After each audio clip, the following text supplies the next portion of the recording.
फिर जब सलाह उद्दीन अय्यूबी का जवाब हलब पहुंचा तो गुमश्तगीन और दूसरे गद्दार उमरा की खुशी का कोई ठिकाना नहीं रहा। वो अपने मंसूबे में बड़ी आसानी से कामयाब हो गए थे। सुल्तान ज़ीशान, मैंने पहले ही अर्ज़ कर दिया था कि ग़ुलाम ज़्यादा होता है। ज़ुबानी जमा खर्च हो तो ये बढ़ चढ़ कर बोलते हैं, मगर जब आजमाइश का वक़्त आता है तो पुश्त दिखा देते हैं, जैसा कि सलाह उद्दीन अय्यूबी ने किया। मेरी नाचीज़ राय के मुताबिक आपको दिमश्क पर फातिहा पढ़ लेनी चाहिए। सुल्तान मलक साले ने एक बार फिर इसी हमाकत और नादानी का मुजाहरा किया। अगर कोई मुखलिस और दानिशमंद अमीर होता तो इस नो उम्र हुक्मरान को ये नुक्ता समझाता कि सलाह उद्दीन अय्यूबी अब भी उसका वफ़ादार है, मगर बदकिस्मती से सुल्तान मलक साले के तमाम अमीर व मुशीर नहायत खुदगर्ज और बेरहम इंसान थे। हर शख्स अपनी अपनी बसात के मुताबिक मलक साले की नातजर्बा कारी से खेल रहा था और अपनी जागीर में तोसी के मंसूबे बना रहा था। गुमश्तगीन की बातें सुनकर सुल्तान मलक साले को गुस्सा आ गया और उसने चीख कर तमाम उमरा को मुखातिब करते हुए कहा, क्या तुम में से कोई ऐसा नहीं है जो इस ग़ुलाम ज़ादे को इसकी सरकशी की सज़ा दे सके? ये बड़ा मुश्किल सवाल था। सुल्तान मलक साले के तमाम उमरा शराबी, बदकार, बुज़दिल थे। किसी में इतनी हिम्मत ही नहीं थी कि वो मैदानी जंग में सलाह उद्दीन अय्यूबी के मुकाबिल खड़ा भी हो सके। जब सुल्तान मलक साले का जवाब सुनकर सारे उमरा की गर्दनें झुक गई थीं और आंखें दरबार के फ़र्श पर गड़ी हुई थीं। आखिर हिम्मत करके अमीर कुतुबुद्दीन बिन हस्सान अपनी जगह खड़ा हुआ और पुरजोश लहजे में बोला, सुल्तान मोज़म, हमारी बुनियादी गलती ये है कि हम बराबरी की सतह पर सलाह उद्दीन से गुफ्तगू कर रहे हैं। फिर क्या होना चाहिए? सुल्तान मलक साले ने इंतहाई तुंद तेज़ लहजे में कहा, आप एक बार इसके सामने अपनी आकायियत का भरपूर मुजाहरा करें। मुझे यकीन है कि वो खौफज़दा हो जाएगा और फिर हमेशा के लिए आपके सामने घुटने भी टेक देगा और सर भी। अमीर कुतुबुद्दीन हस्सान ने मशवरा देते हुए कहा। अमीर कुतुबुद्दीन हस्सान सुल्तान मलक साले का रिश्तेदार भी था। फिर तवील बहस व तमहीस के बाद सलाह उद्दीन अय्यूबी के नाम दूसरा ख़त तहरीर किया गया और ख़ुद अमीर कुतुबुद्दीन बिन हस्सान ख़त लेकर दिमश्क की तरफ रवाना हुआ। जब सलाह उद्दीन अय्यूबी ने यह खबर सुनी तो अपने 500 बेहतरीन सवार लेकर अमीर कुतुबुद्दीन बिन हस्सान का पुरजोश इस्तकबाल करने के लिए दिमश्क की हदूद से बाहर निकला। इसकी बुनियादी वजह यह थी कि अमीर कुतुबुद्दीन बिन हस्सान ख़ानदान ज़ंगी का एक मुअज़्ज़ज़ फ़र्द था और अपने आका की निस्बत से सलाह उद्दीन अय्यूबी पर इसका एहतराम फ़र्ज़ था। अमीर कुतुबुद्दीन बिन हस्सान के साथ भी 50 मुसल्लह सवार थे। जब दोनों का आमना सामना हुआ तो सलाह उद्दीन अय्यूबी ने इस्लामी रस्म के मुताबिक बाआवाज़ बुलंद अस्सलामु अलैकुम व रहमतुल्लाह कहा और घोड़े से नीचे उतर आया। अमीर कुतुबुद्दीन बिन हस्सान के माथे पर बल पड़े हुए थे और चेहरे से इंतहाई किब्र व गुरूर का रंग झलक रहा था। इसने सलाह उद्दीन अय्यूबी के सलाम का जवाब टेढ़ी गर्दन के इशारे से दिया और घोड़े की पुश्त पर बैठा रहा। सलाह उद्दीन अय्यूबी ने अमीर कुतुबुद्दीन बिन हस्सान के तेवरों से अंदाज़ा कर लिया था कि सुल्तान मलक साले का ये रिश्तेदार किस इरादे और किस नीयत के साथ दिमश्क आया है। नतीजतन वो दोबारा घोड़े पर सवार हो गया और अमीर कुतुबुद्दीन को अपने हमरा लेकर महल चला गया। फिर सलाह उद्दीन अय्यूबी ने हलब के खुसूसी सफ़ीर को एक इंतहाई आरास्ता कमरे में मेहमान खुसूसी की हैसियत से ठहराया और खिदमतगारों को हिदायत दी कि वो अमीर कुतुबुद्दीन बिन हस्सान की खातिर मदारत में कोई कसर उठा न रखें। अमीर कुतुबुद्दीन बिन हस्सान अपनी ख़ानदानी अज़मत के नशे में था। उसका ख्याल था कि सलाह उद्दीन अय्यूबी दोबारा इसकी खिदमत में हाजिर होगा और खुशामदाना रवैया अख्तियार करेगा, मगर सलाह उद्दीन ने इस कमरे की तरफ रुख भी नहीं किया। फिर जब रात के खाने के लिए अमीर कुतुबुद्दीन के सामने दस्तरखान बिछाया गया तो उस वक़्त भी सलाह उद्दीन अय्यूबी मौजूद नहीं था। ये सूरत हाल देखकर अमीर कुतुबुद्दीन बिन हस्सान ने खिदमतगारों से कहा, यह कौन सा तरीका है मेहमान नवाजी का कि मेज़बान ही गायब है? अमीर कुतुबुद्दीन का लहजा तहकीर आमेज़ था। सलाह उद्दीन अय्यूबी ने अपने खिदमतगारों को पहले ही समझा दिया था कि इन्हें इसका क्या जवाब देना चाहिए। हमारे अमीर हर शख्स के साथ खाना नहीं खाते। अमीर कुतुबुद्दीन बिन हस्सान पेच व ताब खाकर रह गया। फिर इसने खिदमतगारों को इंतहाई दुरुस्त लहजे में मुखातिब करके कहा, अपने अमीर को जाकर बता दो कि हम खाने से पहले शराब पीने के आदी हैं। फौरी तौर पर हमारे लिए बेहतरीन शराब का इंतज़ाम किया जाए।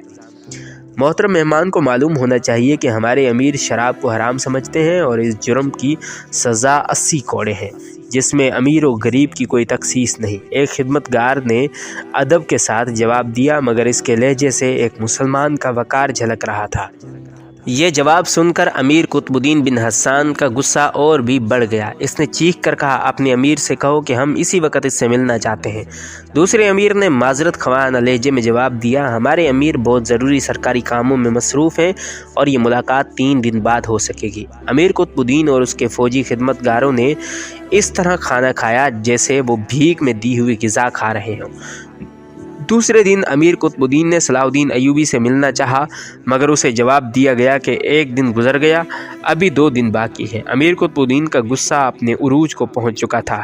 اس نے صلاح الدین ایوبی کے خدمتگاروں سے کہا، اپنے امیر کو جا کر بتا دو کہ ہم حلب واپس جا رہے ہیں اور اس طرح ہماری واپسی کے نتائج بہت ہی خطرناک ہوں گے۔ تھوڑی دیر بعد ایک خدمتگار نے قطبالدین بن حسان کو بتایا، ہمارے امیر فرماتے ہیں کہ اگر آپ جانا چاہتے ہیں تو تشریف لے جائیں، سپاہی آپ کو دمشق کی سرحد تک بحفاظت چھوڑ آئیں گے۔ اب امیر قطبالدین بن حسان کو اندازہ ہو گیا تھا کہ بات بہت بگڑ چکی ہے، مگر وہ اتنا مجبور تھا کہ صلاح الدین ایوبی سے ملاقات کیے بغیر حلب واپس نہیں جا سکتا تھا۔ پھر تیسرے دن صلاح الدین ایوبی نے امیر قطبالدین کو تنہا کمرے میں بلایا۔ امیر قطبالدین کے چہرے پر غیظ و نفرت کا رنگ نمایاں تھا، مگر صلاح الدین ایوبی کے ہونٹوں پر ایک مخصوص مسکراہٹ تھی جس میں طنز و حقارت کے بجائے صبر و تحمل کی جھلک موجود تھی۔ خلاف عادت صلاح الدین ایوبی امیر قطبالدین کے احترام میں کھڑا بھی نہیں ہوا تھا۔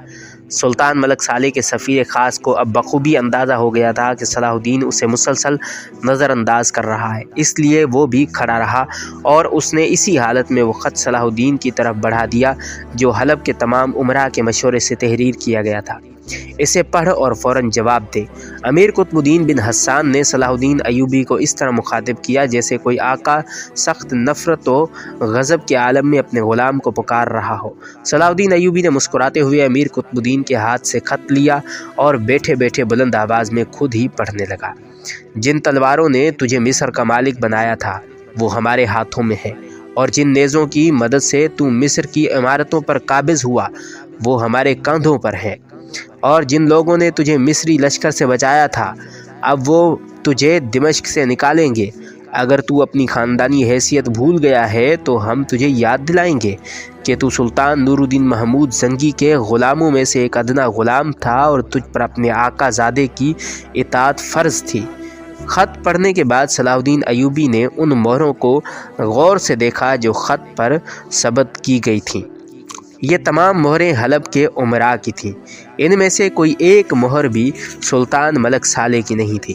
تو نے خط پڑھ لیا؟ امیر قطبالدین حسان کا لہجہ بدستور ذلت آمیز تھا۔ اس سے پہلے کہ میں حلب کا رخ کروں تو اپنے گھوڑوں کی لگامیں مصر کی طرف موڑ دے۔ سلطان صلاح الدین ایوبی نے فوری طور پر کوئی جواب نہیں دیا، پورے اطمینان کے ساتھ اس خط کے چھوٹے چھوٹے ٹکڑے کرتا رہا۔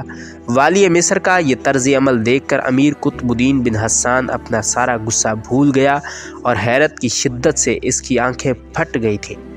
پھر جب اس کی یہ کیفیت زائل ہوئی تو امیر قطبالدین بن حسان نے وہی ذلت آمیز رویہ اختیار کیا اور صلاح الدین کو بدترین گالیاں دینے لگا۔ والی مصر نے انتہائی ضبط و تحمل سے کام لیا اور اپنے خدمتگار کو آواز دی۔ دوسرے ہی لمحے ایک دراز قامت اور مسلح خدمتگار حاضر ہوا اور اپنے فرما روا کی طرف دیکھنے لگا اور والی مصر کے حکم کا منتظر تھا۔ صلاح الدین ایوبی نے اپنا زاویہ بدلا اور کھڑا ہو گیا۔ اب اس کے چہرے پر ناگواری اور تلخی کا رنگ نمایاں تھا۔ تم لوگوں نے میرے ساتھ جو ظالمانہ بلکہ کافرانہ رویہ اختیار کیا ہے، اس کی کم سے کم سزا یہ تھی کہ میں تمہارا منہ کالا کر کے دمشق کی حدود سے نکال دوں، اور زیادہ سے زیادہ یہ کہ تمہاری گردن کاٹ دوں اور تلوار کی نوک سے تمہاری پیشانی پر تحریر کر دوں کہ یہ تمام امراء کی طرف سے لکھے ہوئے خط کا جواب ہے۔ اتنا کہہ کر صلاح الدین ایوبی کمرے سے جانے لگا، پھر یکایک پلٹا اور امیر قطبالدین بن حسان کو انتہائی تلخ لہجے میں مخاطب کر کے بولا، اپنے اعلیٰ نسب ساتھیوں کو بتا دینا کہ آئندہ اس غلام زادے کی زبان نہیں تلوار بات کرے گی۔ یہ کہہ کر صلاح الدین ایوبی تیزی کے ساتھ کمرے سے نکل گیا اور امیر قطبالدین بن حسان پر سختے کی اتنی شدید کیفیت طاری تھی کہ وہ پتھر کا انسان نظر آنے لگا۔